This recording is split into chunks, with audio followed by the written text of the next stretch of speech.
Morning student. Class 12th में व्यावसायिक अध्ययन में हमारा चैप्टर 9 चल रहा था।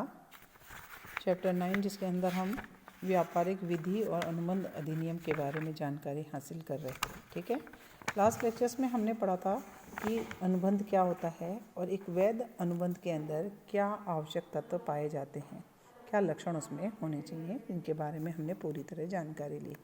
इन लक्षणों में से किसी की भी एब्सेंस के अंदर वह हमारा जो अनुबंध किया गया है दो पक्षकारों के बीच वह अवैध हो जाता है।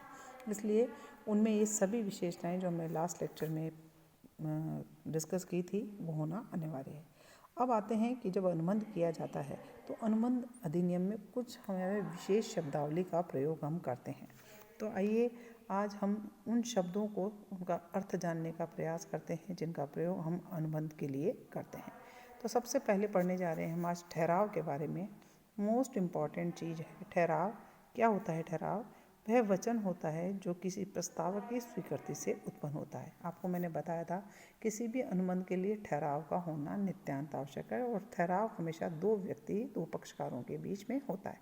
यानी एक व्यक्ति प्रस्ताव रखता है और दूसरा उसकी स्वीकृति देता है और जैसे ही प्रस्ताव को स्वीकृति प्राप्त होती है वह क्या बन जाता है? ठहराव बन जाता है।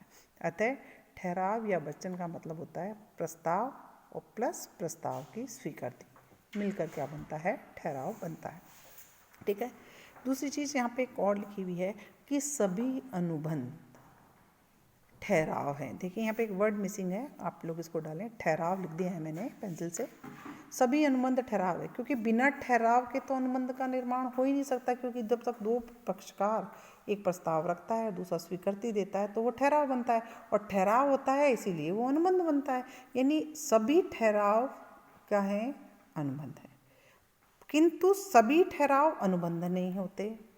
सभी अनुबंध तो क्या होते हैं? ठहराव होते हैं। यानी जो अनुबंध बनेगा उसका ठहराव होना तो निश्चित है, लेकिन जितने भी ठहराव दो पक्षकारों के बीच में हुए हैं वो ज़रूरी नहीं है कि वो सभी जाके अनुबंध बने। उनमें से कुछ ठहराव ही रह जाते हैं और कुछ जो कि राजनियमों द्वारा परिवर्तनीय होते हैं, यानी जिसमें कानून दृष्टि से दायित्व और उत्तरदायित्व उत्पन्न होते हैं, जिन्हें परिवर्तित किया जा सकता है, जिसमें किसी दूसरे व्यक्ति को बाध्य किया जा सकता है उसके दायित्वों को पूरा करने के लिए, तभी वह ठहराव क्या बनते हैं? अनुबंध बनते हैं। इसीलिए सेंटेंस लिखा गया है कि सभी अनुबंध ठहराव होते हैं लेकिन सभी ठहराव कभी अनुबंध नहीं होते हैं। इस प्रश्न का उत्तर भी आपको स्पष्टीकरण में देना होगा।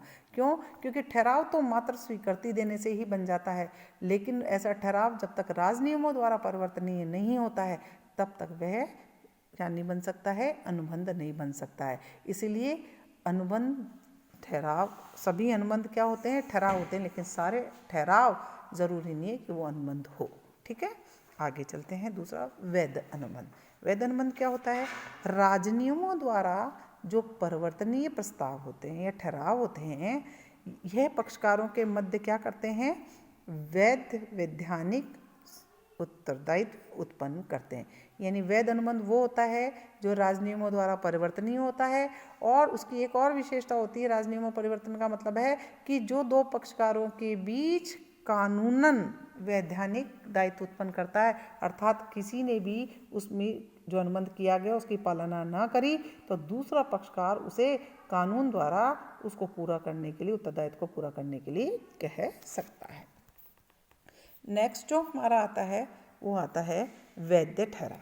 देखिए, एक तो होता है व्यर्थ ठहराव, एक होता है व्यर्थ अनुबंध। तो पहले हम पढ़ने जा रहे हैं आज व्यर्थ ठहराव। व्यर्थ ठहराव क्या होता है? ऐसा ठहराव जो राजनियमों द्वारा परिवर्तनीय नहीं कराया जा सकता। मैंने बोला था ना, अभी हमने इससे पहले पढ़ा वैध, जो राजनियमों द्वारा परिवर्तनीय होता है वो वैध अनुबंध, और जो ठहराव राजनियमों द्वारा परिवर्तनीय नहीं होता है, व्यर्थ ठहराव का कोई कानूनी प्रभाव नहीं होता है, वो कहलाता है व्यर्थ ठहराव। यानी ऐसा ठहराव जो कोई भी कानूनी उत्तरदायित्व उत्पन्न नहीं करता है वो क्या कहलाता है? व्यर्थ ठहराव। अब आता है व्यर्थ अनुबंध। अनुबंध करते समय तो हम जब वैध होता है अनुबंध, परंतु बाद में परिस्थितियों के अनुसार वो परिवर्तनीय होने के कारण, परिस्थितियाँ परिवर्तित होने के कारण व्यर्थ हो जाता है। जैसे मैंने आपको एक एग्जाम्पल भी दिया था, उसके अंदर मैंने आपको बताया था कि निष्पादन की संभावना या यूँ कह लीजिए कि जैसे कि हमने कहा था कि हम हमारे बेटे की शादी आपसे करेंगे, ठीक है ना, और बाद में तब तो वो अनुबंध वैध था क्योंकि हमने दोनों ने रिश्ता तय किया और लिखित में कर लिया। और लेकिन जब बच्चा ही मर गया तो हम शादी किससे करेंगे? तो परिस्थितियों के अनुसार क्या हो गया कि वो अब क्या हो गया, व्यर्थ अनुबंध हो गया, क्योंकि अब वो किया जाना संभव ही नहीं होता है। ठीक है, अब आता है छठा जो है व्यर्थनीय ठहराव। व्यर्थनीय ठहराव वह होता है जो किसी एक पक्षकार की इच्छा पर तो व्यर्थ होता है किंतु दूसरे पक्षकार की इच्छा पर नहीं। ठीक है, यानी जो पीड़ित पक्षकार है उसकी इच्छा पर वो क्या है, व्यर्थ है, कि मेरे लिए व्यर्थ है, लेकिन दूसरा ये सोचता है कि ये तो वैध है। तो ऐसा होता है व्यर्थनीय ठहराव। आप शब्दों को ध्यान से पढ़ेंगे तभी आपको समझ में आएगा। फिर आता है अवैध ठहराव। अवैध क्या ठहराव होता है?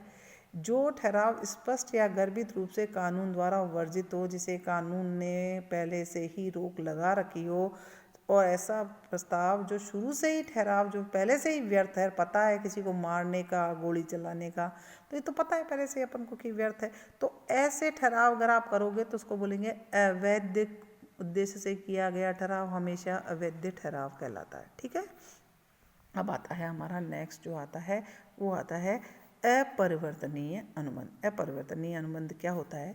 ऐसा अनुबंध जो मूलतः वैध होता है, यानी सामान्यतः, लेकिन कुछ टेक्निकल कहते हैं ना, कुछ ऐसी चीज़ें जो किसी में होना ज़रूरी है, अनुबंध में लिखी जानी जरूरी है, होनी जानी जरूरी है, और वो उस टेक्निकल कमी के कारण उसे राजनियमों द्वारा परिवर्तन ही नहीं कराया जा सकता। ऐसा अनुबंध कानूनी तकनीकों को दूर करने के बाद परिवर्तनीय कराया भी जा सकता है। यानी हमने जब ठहराव किया उसमें कुछ टेक्निकल मिस्टेक रह गई जिसकी वजह से वो कानून द्वारा परिवर्तनीय नहीं कराया जा सकता है, तो ये होता है अपरिवर्तनीय अनुबंध। और लेकिन ऐसा अनुबंध कानूनी तकनीकों को अगर हम दूर करा लें तो वह परिवर्तनीय हो सकता है और वह वापस एक वैध अनुबंध बन सकता है। नेक्स्ट है स्पष्ट अनुबंध, जिसमें पक्षकार प्रस्ताव की स्वीकृति अनुबंध को लिखित या मौखिक रूप से स्पष्ट कर देते हैं, वो होता है स्पष्ट अनुबंध। और गर्भित अनुबंध उल्टा होगा, जो पक्षकार के कार्य और आचरण से प्रकट होता है और लिखित और मौखिक शब्दों से प्रकट नहीं होता है, यानी गुपचुप में होता है, तो उसको बोलते हैं गर्भित अनुबंध। फिर आता है अर्ध अनुबंध। देखिए अर्ध अनुबंध थोड़ा डिफरेंट होता है। वह अनुबंध जो किसी पक्षकार या वचनों के आपसी आदान प्रदान से नहीं किया जाता, मतलब न हम प्रस्ताव रखते हैं न सामने वाला प्रस्ताव स्वीकृति करता है, बल्कि कानून द्वारा हम किसी दूसरे पक्षकार को उसे करने के लिए बाध्य करते हैं, ऐसा अनुबंध अर्ध अनुबंध कहलाता है। ठीक है, अभी मैं आपको बताऊं, यानी कानून द्वारा उस पर थोपा जाता है। कई बार क्या होता है, कुछ चीज़ें ऐसी होती है, तो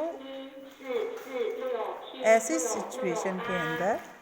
सिचुएशन के अंदर जब न तो मैं आपसे कह रही हूँ, प्रस्ताव रख रही हूँ, न आप स्वीकार कर रहे हैं, लेकिन हम लोगों के बीच कुछ ऐसी परिस्थितियाँ उत्पन्न हो जाती है कि हम आपको दूसरे पक्षकार को कह सकते हैं कि तुम्हें ये काम करना ही होगा, कानून द्वारा आपको मजबूर कर दिया जाए, थोप दिया जाए, ऐसा अनुबंध क्या कहलाता है? अर्ध। जैसे एग्जाम्पल के लिए लेते हैं एक बिजली का बिल, है ना। ठीक है, मान लीजिए मैं मकान मालिक हूँ और आप किराएदार हैं, और मकान मालिक कहीं गया हुआ है और बिजली का बिल आ गया जिसकी लास्ट डेट आ गई है। ऐसी सिचुएशन में मान लीजिए किराएदार ने बिजली के बिल का भुगतान कर दिया और हमने तो अनुबंध नहीं किया ना मकान मालिक से। अब मकान मालिक आके कहते मैं क्यों चुकाऊँ, मैंने तो ना कहा था, आपने क्या चुकाया। तो ऐसी सिचुएशन के अंदर आप उसको कानूनन बाध्य कर सकते हैं, क्योंकि अगर नहीं जमा कराते तो बिजली कट जाती और आपको परेशानी का सामना करना पड़ता। तो ऐसी सिचुएशन में आप कानून की शरण लेके आप अपने मकान मालिक, जिसका आपका कोई एग्रीमेंट नहीं हुआ था, कानून से उसको बाध्य कर सकते हैं कि वो बिजली के भुगतान जो किया गया है उसका पेमेंट आपको दे। ऐसे अनुबंध क्या कहलाते हैं? अर्ध अनुबंध कहलाते हैं। ठीक है, नेक्स्ट आता है निष्पादित अनुबंध। वह अनुबंध जिसके अधीन सभी पक्षकार अपने अपने दायित्वों को पूरा, यानी जब उसकी जो डेट थी, जो भी अनुबंध किया था और दोनों पक्षकारों ने अपने अपने दायित्वों को पूरा कर दिया, यानी निष्पादन कर दिया, तो ऐसा अनुबंध क्या कहलाता है? निष्पादित अनुबंध। और दूसरा होता है निष्पादनीय अनुबंध, जिसके अधीन सभी पक्षकारों ने अपने दायित्व को पूरा, वो वहाँ पर निष्पादन कर दिया, यानी दायित्वों को पूरा कर दिया। और यहाँ जो दूसरा है ये निष्पादनीय में, इसमें करना बाकी है, किया नहीं है अभी, कर देंगे, तो ऐसा अनुबंध होता है निष्पादनीय अनुबंध। ठीक है, फिर आता है द्विपक्षीय अनुबंध। वह अनुबंध जिसमें दो पक्षकारों के वचनों का आदान प्रदान कर उसे भविष्य में पूरा करने के लिए ठहराव करते हैं, यानी एक तरफ मैं वचन दे रही हूँ और दूसरी तरफ सामने वाला पक्षकार भी वचन दे रहा है, तो उसको हम बोलेंगे द्विपक्षीय अनुबंध। ठीक है। अब आता है 15वां, प्रस्ताव क्या होता है। जब एक पक्षकार दूसरे पक्षकार के समक्ष किसी कार्य को करने या न करने की इच्छा के उद्देश्य से आपके सामने कुछ रखता है, उद्देश्य प्रकट करता है, और दूसरे पक्षकार की सहमति ताकि उस पर उसको प्राप्त हो सके, तो यहाँ एक पक्षकार चाहे तो दूसरे पक्षकार के समक्ष इच्छा प्रकट करना ही क्या कहलाता है, प्रस्ताव कहलाता है। तो बच्चों आज यहीं तक पढ़ते हैं। कुछ और शब्दावली है जो हम